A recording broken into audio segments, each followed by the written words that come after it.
The big worry with everyone is carbs make you fat, or carbs affect, give you high blood sugar, and it's not really true at all. The obviously some caveats to the blood sugar thing, depending on what kind of carbs you eat and how much, but it's there is no evidence to say that carbs make you fat. It's overall calorie surplus that makes you fat. Um, if you overeat protein, if you overeat fat, it doesn't matter what you overeat. If you overeat, that's what makes you fat. But carbs certainly don't. Um, what fats do is primarily energy and performance, first and foremost. Your body can use protein, but it'll always prefer carbs first, then fats. And as we discussed last week, the difference in calories per gram, so there's 9 calories in a gram of fat compared to a gram of carbohydrates. So it's more work for the body to break down a gram of fat than it is a gram of carbs. So we'll move this along, I believe. So these are the different types of carbs, and the carbs are essentially just sugars, and they're sugars that are linked in chains. So we've got monosaccharides, which are simple sugars, so glucose and fructose. Um, Glucose is the one you're probably more familiar with, and fructose is mainly the sugar that you find in fruit. Disaccharides are links of two sugars together, so lactose that you get in milk is glucose bonded with galactose, and sucrose, which is actually table sugar. So if you buy a bag of sugar from the shop, that's sucrose, and that's a combination of glucose and fructose. Oligosaccharides, which are shorter chains of sugars linked together, and polysaccharides, which are long chains. So these are your starches, glycogen, and cellulose. Glucose is the body's main source of energy. Your body will always go to glucose first, which is what is basically circulating in your bloodstream. So when people talk about blood sugar, what they're actually talking about is the amount of glucose in your blood. When glucose gets linked into branches, it becomes glycogen, which is the form that glucose is stored as a carb in muscle cells and in your liver. So when we've talked about glycogen stores before, if you think glucose gets linked together and forms glycogen, so if you see that image on the left, that is basically glucose molecules bonded together. And that is the primary fuel source, which is in your muscles and your liver. Where do we use carbs? So essentially, it's the main fuel for your energy systems. Now, it's not energy itself; it's the fuel that feeds your energy systems. So your main energy comes from ATP. The main energy in your cells for a cell to do its function is ATP, which is adenosine triphosphate. Now, that can be made from different types of fuels. And which fuel your body uses depends on the state of exercise that you're doing. So whether it's anaerobic or aerobic. Anaerobic is your weight training. Aerobic is your longer endurance, steady state stuff. So if you're using your aerobic system, you are utilizing oxygen to help make ATP. So your body can actually keep running and producing energy based on the oxygen supply that can come in, which is why if we think about when you're running, you can run at a certain speed and keep going and keep going and keep going forever. Well, not forever, but you know what I mean. You can keep going at a pace that is based on how well your body can, or how efficiently your body can use oxygen to create energy. Once you get past a certain point, that becomes too difficult, as in when you start sprinting, that's when the movement becomes anaerobic. Your body can no longer just run off using oxygen to produce that energy. It has to use fuel. It has to use glycogen. So this is the case within weight training. So if you go back to your set of leg press, Mark, that's why you can't do leg press like non-stop. That's why you gas out, because basically the only fuel source you have is glycogen. And once you get to a state where you've used up all the oxygen that's available as well, like your body can't get oxygen enough quicker, which is why you gas out. Make sense? Yeah. So this is another reason why, if you're thinking about odd gym sessions that you've had where your performance has been really poor, your strength's been down, you haven't got as many reps, that's probably down. I mean, it could be a variety of factors, but it's probably down to the levels of glycogen that you have.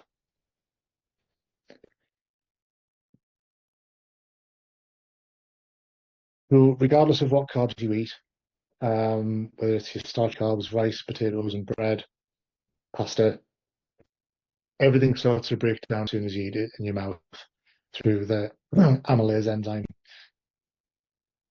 Then goes into the stomach, then gets finished in the small intestine, and by the time it's absorbed into your bloodstream, it's glucose. So everything you eat, any carb source, eventually ends up as glucose. Hi, Andy.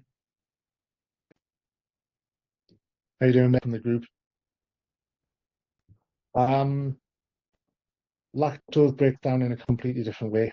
Lactose needs the enzyme lactase. Now, the reason why people are lactose intolerant is because some people are deficient in the lactase enzyme. And if you read up on this, there's actually a strong link between different cultures and different people from different areas of the world where they've evolved in such a way over time that they just do not have that. So I think it was a lot of Asian people or Chinese people are completely lactose intolerant. And you can actually become lactose intolerant over time by by not exposing your body to lactose. Does that make sense? Yeah. So if you've not had it and your body isn't needing to produce this enzyme over time, that will start to diminish as well. So you could actually start your life being able to drink milk, but as you get older, become more and more lactose intolerant. It's because of your body's ability to produce this particular enzyme. So you've got most carbs break down into glucose in the stomach. You've got lactose that breaks down into glucose and galactose through the lactase enzyme, and then you've got sucrose, which is table sugar, which splits into glucose and fructose, but that does so through the intestines. Then you're going to wish you never asked for this, aren't you? So where do we store it? So once your carbs have been digested and they end up in your bloodstream as glucose, they form into branches and become glycogen, and they're stored as glycogen in your muscles and your liver. Muscles will hold between 350 and 500 grams, and your liver 50 to 100 grams. So you think of your muscle cells as being like little buckets of storage space. So you can cram as much glycogen into your muscles as possible until they're full. If you stop eating carbs or you go on a low carb diet, over time, as you use your muscles, that glycogen will start becoming depleted. And then your overall energy just to do basic functions will just start to get slower. Or rather, if you try and do intense activity, you'll struggle to do it because of the lack of glycogen. If it's low, like neat, like we talked about the other week, like steps, fidgeting, your body can run on fat, no problem. Because it's so slow that your body can just break down fat for that energy. But essentially, once those buckets are full, that's it. There's a spillover, and you can't take on anymore. One thing that was mentioned there about water that comes with it. One molecule of glycogen will carry between 3 and 4 molecules of water with it. So if you think about, if you've ever heard bodybuilders talk about feeling flat when they're on a diet, it means they've depleted their glycogen stores. Because the glycogen's low, they've actually lost 3 parts water for every molecule of glycogen they've lost. So this is why people who are like me at the moment, and well, all of us, we're all on a bit of a diet, you'll start just looking smaller, your muscles look smaller, you'll feel flat, you won't have that pop in the mirror that you thought you had, compared to when you go mad and have a takeaway over a weekend, and then the next time you're at the gym, you're like, holy shit, I'm like, everything's firing, and I look massive. That's why, because the amount of water uptake with those glycogen molecules is 3 or 4 to 1, which also is a big reason why your weight on the scale fluctuates so much. So from a day-to-day basis, depending on what your carb intake is and depending on what activity levels you've been doing, your glycogen levels can be high or low. And with it, think about the amount of water that your cells are taking on board as well and how much they're losing. So there's your weight fluctuations. So the glycogen in your muscles is there to feed the ATP energy systems to make your muscles contract. So as you're contracting, you're doing exercise, those stores get used up. The reason you keep glycogen in your liver is your liver will then excrete glycogen back into your bloodstream to keep it circulating, to keep that steady flow of more glycogen coming in. So food comes in, goes into your liver, and your liver is basically responsible for the output of glucose back. It'll break the glycogen down back into glucose and feed it back into your blood so that it can ground your body and feed everywhere else, mainly your brain as well, because your brain your brain runs on glucose. So another reason why if you're on very low carbs, you get brain fog and you can't think properly. Yeah. The 2 main hormones that are associated with this, so you've got insulin and glucagon. So after you're eating carbs, you get an insulin spike. Your body recognizes that sugars come in and insulin gets secreted to then basically transfer the glucose into the areas that it needs to be. It'll push it into the liver, it'll push it into the muscles. It starts the whole protein synthesis action from going. What it also does is insulin will dampen the liver's ability to put sugar back into the bloodstream. So this is the opposite of what glucagon does. So glucagon is the hormone that actually triggers your liver to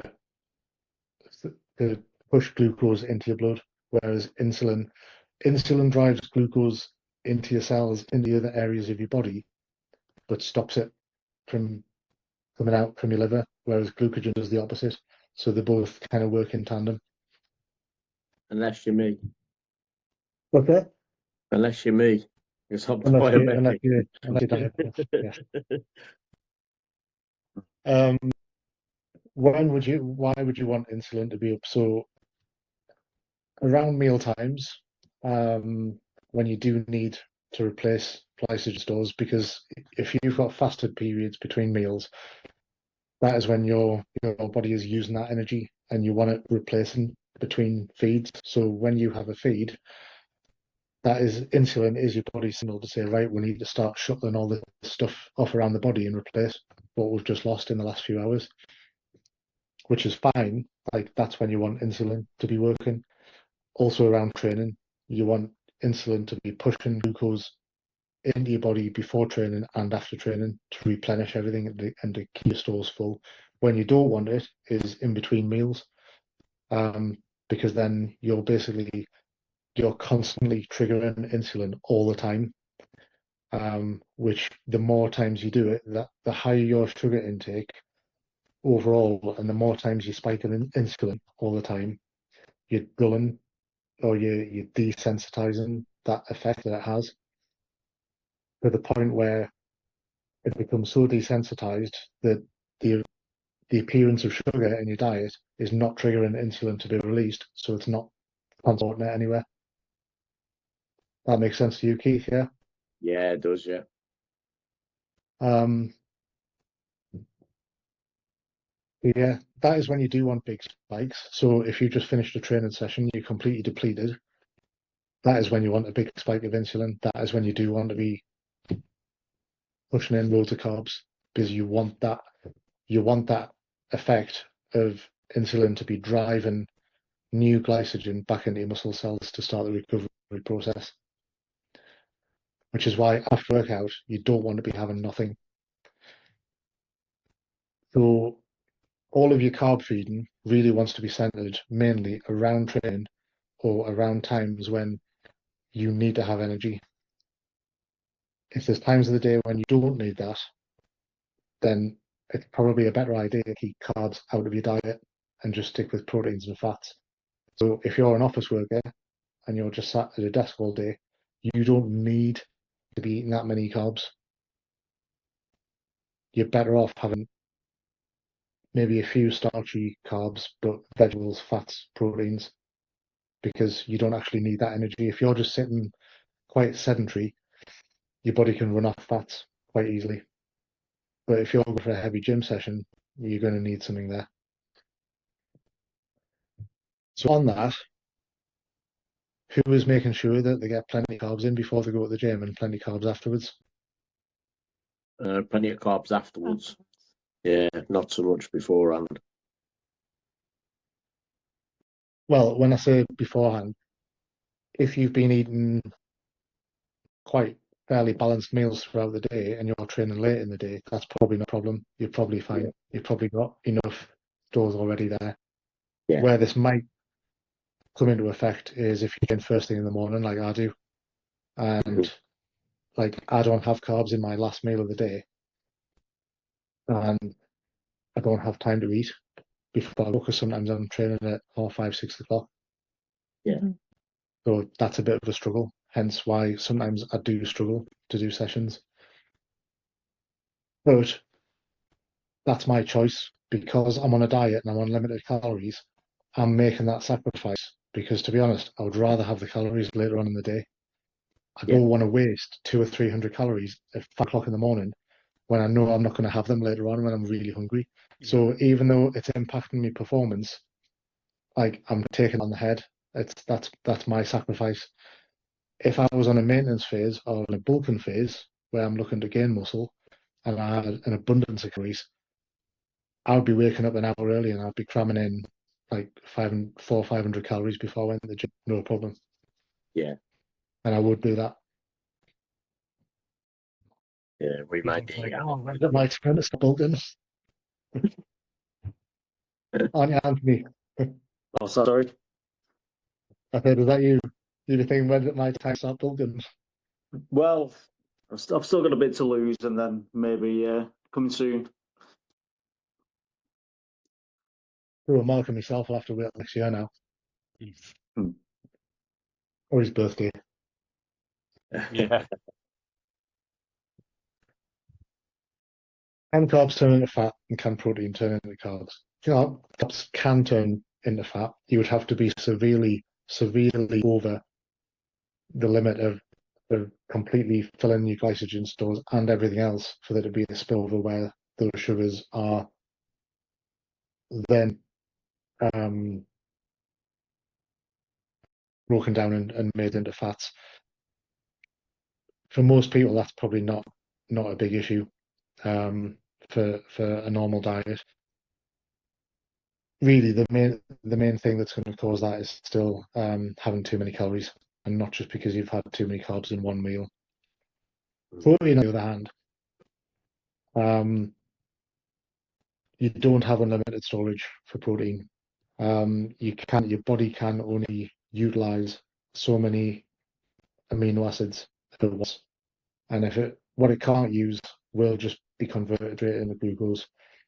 So if you happen to be on a low carb diet, this is another reason why people usually really bump up their protein even higher, because there's that spillover effect.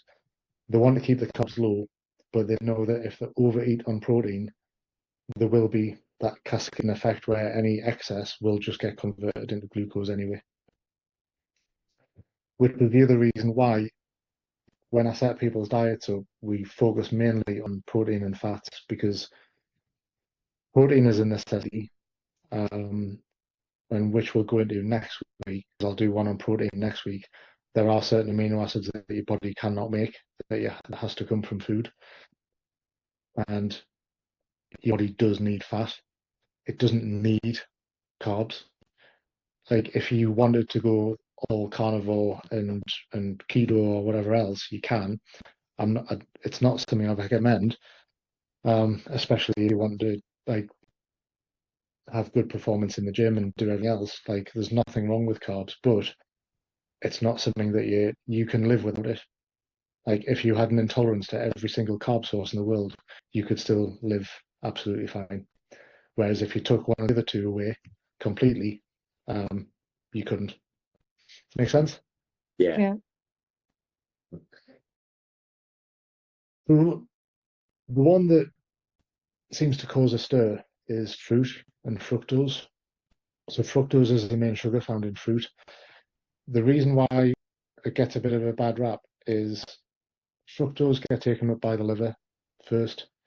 It doesn't spike insulin, and it doesn't turn to glucose in the bloodstream. It's not stored in the blood like glucose is.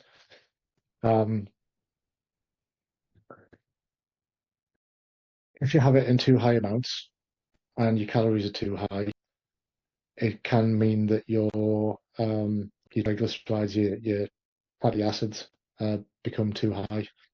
Well, basically, triglycerides are the main form of fat that your body stores and circulates for energy.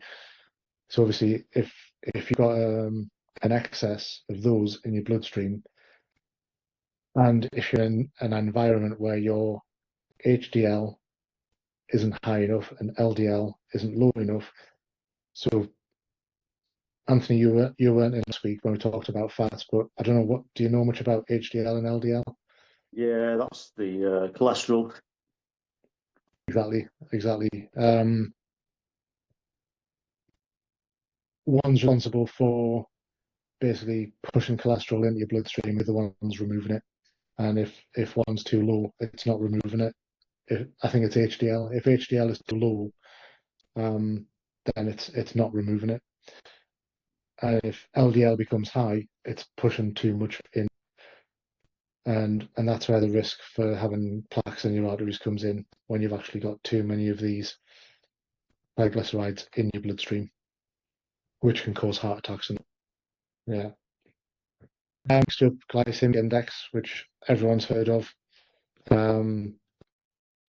So you've got your glycemic index rating of any carbohydrate-based food, and basically the higher the glycemic index rating is, how fast that carb signals or raises or spikes insulin and raises your blood glucose.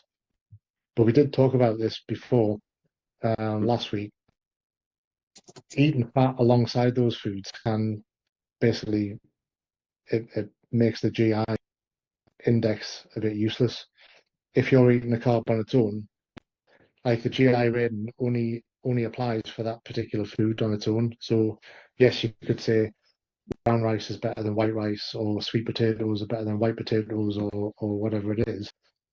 But essentially, those are the foods there's nothing wrong with if the rest of your meal has fat in it, because this is to do with digestion and how quickly it's converted. And when you've got fat in the same meal, it slows that process down anyway. So whatever the GI rating is of white rice, it's not what it says it is. If you're having it with mince or whatever else you might be having it, or curry or some sauce that's got fat in it. Yeah, which we say on that bit, real meals mix.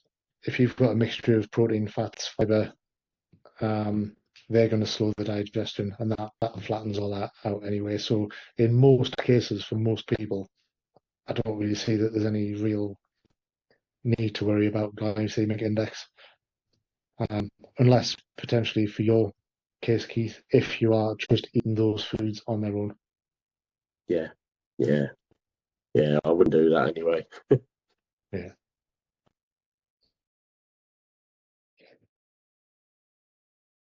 So how do you fit carbs in? The way that I do it for all of you is you set your calorie goal based on the result that you want to achieve. So if you understand what your activity level is and you understand what your goal is, whether that's losing weight, maintaining or putting on weight, then you base your end calorie goal around that. From your calorie goal, you then work out what your protein allocation is, which roughly for most people is anything up to a gram per pound of body weight. Then you add your fat, which is between 20 and 35% of your maintenance calories should come from fats.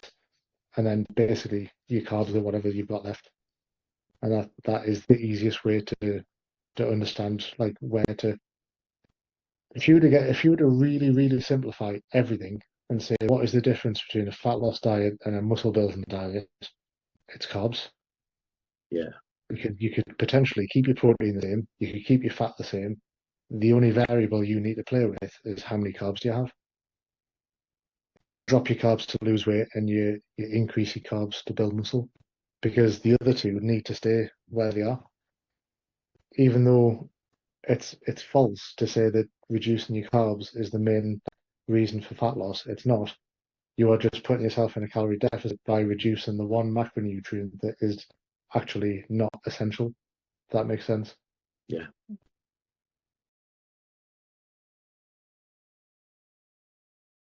Best carb sources. So you've got your starchy carbs, rice, potatoes, oats, pasta, whole grain breads, which are all quite kind of slow digesting, and these are your go-tos for filling up your glycogen stores and for your energy for training. Fruit and veg are good as well, but they're not going to have the same. They're going to be much lower. I mean, the calories in fruit and veg is a lot lower than your starchy sources. And then you've got and then you've got dairy, if you can tolerate it.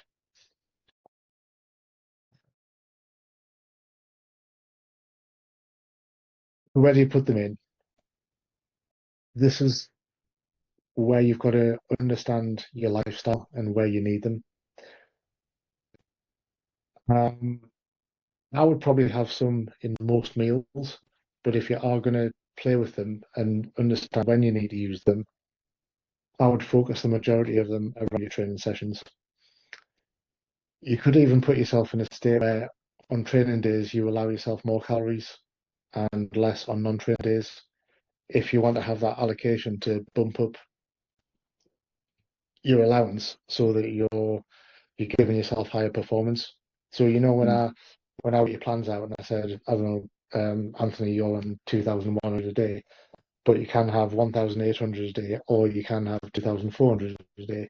Well, that's when you can play around with, I'm going to have 2,400 on my training days because I would like to have 300 calories extra worth of carbs. And I'm going to center all of those around my training. I'm going to have half before, half after, or some in the intra drink as well. But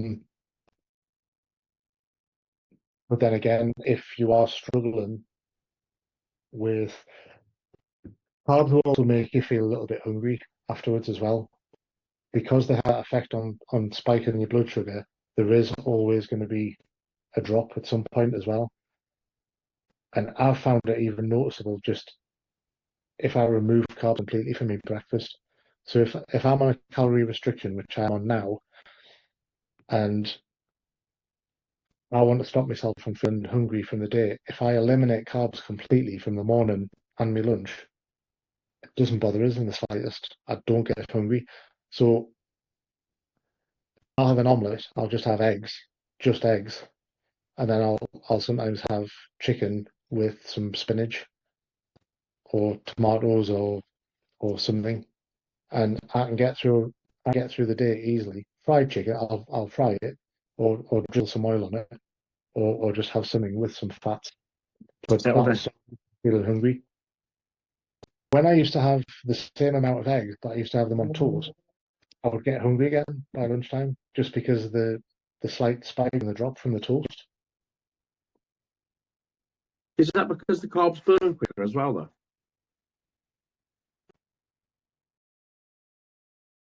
They burn at the same rate as protein. It's still Do they? four more calories per gram. But Right. protein doesn't spike your insulin. Yeah. So a couple of slices of toast will do something. If you eat toast or whatever else, even if it's like a small bowl of cereal, you will get a little bit of a push, a little bit of a high, and then will get a drop. Right. But I've even noticed it just by if I it's like when I'm training and I have rice pudding with me protein powder in. If I have that after training, I'm starving a couple of hours later. I'm absolutely starving. Right. But if I just had protein and nothing else, if I just had like a couple of bits of chicken or a load of eggs, like I don't. It doesn't bother us. So you can put carbs wherever you want, but with this in mind, what we've just talked about tonight, have a think about, well, when is more practical? When do I want to keep them for? Because if you want to keep them for around, if you want to see your training improve and you want to keep them from around your training, then it's playing give and take with calories because you've only got so many. And you're going to have And to if, make a sacrifice somewhere else. If you want them around your training, you're going to have to sacrifice them elsewhere. and if you wanted to do that, then how long before your training session would you eat your carbs? I don't know what sort you had. If you hadn't had anything through the day, let's say like you train on a night, right? Um, let's say you went to the gym at 7 o'clock. I would looking to have a meal at least 4 or 5 o'clock. Yeah. If you were eating carbs that were like starchy carbs, if you were having rice, potatoes, those kinds of things, pasta, I'd be looking to eat a couple of hours, at least a couple of hours before training. Yeah. It's first thing in the morning and you need them quick. That's maybe when I would have maybe some fruit, or I would maybe even have, like, if it was really early in the morning, I might even just put 20 grams of dextrose in a drink, just something, just so I've got something. Or I might even have something in my drink while I'm training. Claire will often do that. Claire puts 25 grams of dextrose in a juice that she takes to the gym with her, and she'll just like sip at it. I can't do that. No. No, not good for me. So yeah, or the alternative is if you train really early, make sure that you've got a carb heavy meal late at night, later in Yeah. the day. Yeah.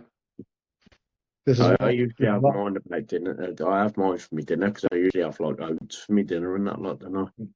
So, and that usually carries me through to the night time when I do my session, and then we have a meal after we've eaten.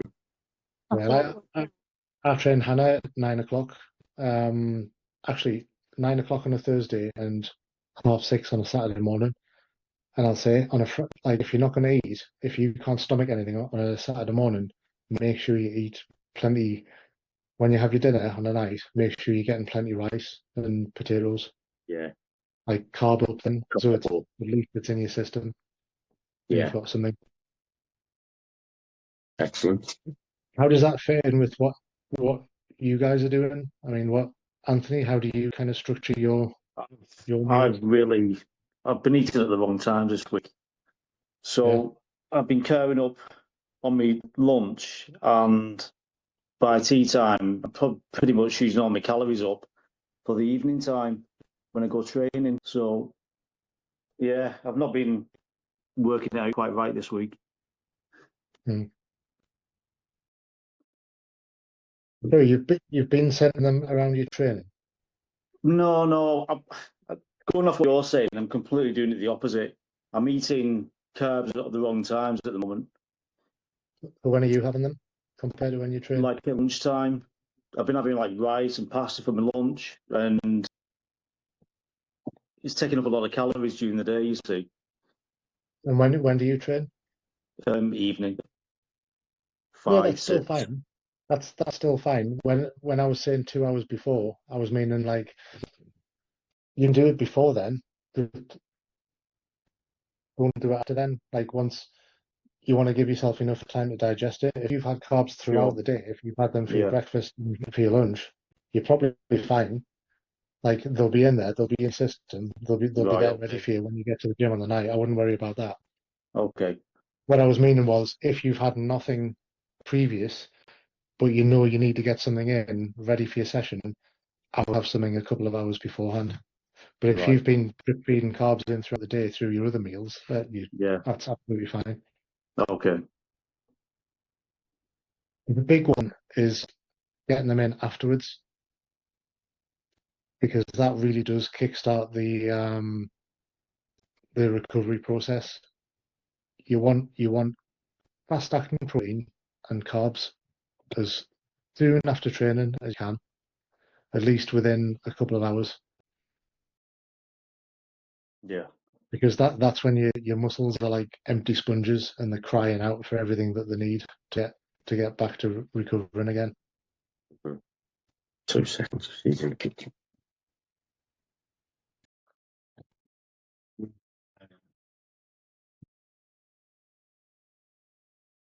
And then just I put this in as well just to cover some scenarios. So if we're talking about fat loss, if fat loss is slowing down, then remember that we talked about the goalposts. You've got your food on one hand and your activity levels on the other. You can either decrease your calories or you can increase your activity, or you can do a little bit of both. But those are the two variables that you're basically playing with. Your protein always needs to be high. And again, try and if you've only got so many carbs in the day to play with, and you are having a training day, put them around your training window if you can. But Anthony, like what you were saying there, if you're having them all for your lunch, have you got enough to have afterwards? No, I'm pretty much looking for more calories late on the evening when I'm hungry again, you see. So I think portion sizes is what I need to work out better. It is when you're on a diet though. Like you've got less food coming in. So as I said before, there is a sacrifice to make somewhere. It might be that your better scenario would be to lower your calories on non-training days when you're less active and move some aside for training days. If that was something you wanted to do, I was going to say, could I set that up for you? I can't really because you've got to do it in your MyFitnessPal anyway. Yeah, that's I it. could give you a recommendation. I mean, based on your average weekly calorie goal, I could say for your training days. Yeah, Well, to be honest, for your training days, just have 200-300 more than you would, and then take those 200 or 300 from your non-training days. yeah, I'll do that. Try it for a week and see if it makes any difference. But it should help. It should really help your recovery having some afterwards. No. Well, I'm going to have to apologise, mate. I've got to go and see the little one. No worries, I'm going to be wrapping up anyway because I've I can hear. I've rambled for long enough. No, it's all right. I've got a couple of questions which I'll ask you tomorrow. But yeah, I've got to go and got to go and see to her. So I'll see you later. All right. No worries. Just so See you later. just